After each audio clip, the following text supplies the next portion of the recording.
পাকিস্তানের জনপ্রিয় অভিনেত্রী হানিয়া আমির এবার ঢাকায় সানসিল্ক বাংলাদেশের বিশেষ আমন্ত্রণে তিনি এসেছেন নতুন ব্ল্যাক শাইন ক্যাম্পেইনের প্রচারণায়।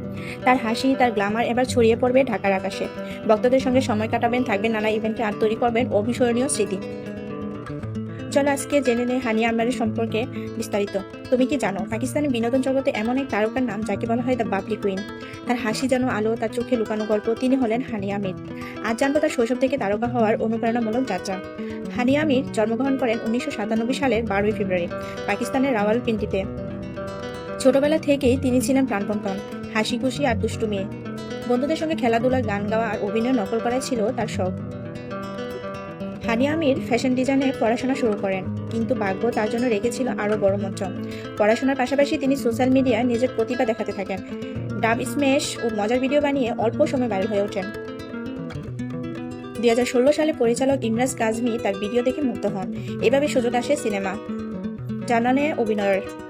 এই সিনেমাই তাকে রাতারাতি পরিচিতি এনে দেয়। তার অভিনয়ের স্বাভাবিক অভিব্যক্তি দর্শকদের হৃদয়ে জয় করে নেয়।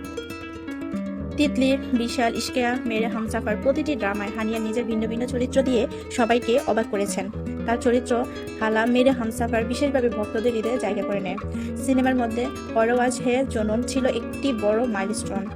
এখানে তিনি শুধু অভিনয় নয়, গানও গেয়ে সবাইকে মুগ্ধ করেন। খুব অল্প বয়সে হানিয়া পাকিস্তানের অন্যতম জনপ্রিয় অভিনেত্রী হয়ে ওঠেন। তার মিষ্টি হাসি, প্রাণবন্ত ব্যক্তিত্ব আর আধুনিক ফ্যাশন সেন্স তাকে আলাদা করে তোলে। সোশ্যাল মিডিয়া তার লাখো ফলোয়ার, প্রতিটি আপডেটের অপেক্ষা থাকে ভক্তরা। হানিয়া একজন স্বাভাবিক, ফ্রেন্ডলি আর আনন্দপ্রিয় মানুষ। তিনি সবসময় ভক্তদের সাথে খোলা মনে কথা বলেন। অনেকে তাকে শুধু অভিনেত্রী নয়, এক অনুপ্রেরণা হিসাবেও দেখেন, কারণ তিনি প্রমাণ করেছেন স্বপ্ন থাকলে আর সেই স্বপ্নের জন্য পরিশ্রম করলে সফলতা নিশ্চিত। আজকের এই অবস্থানে পৌঁছানো হানিয়া আমিরের জন্য সহজ ছিল না, কিন্তু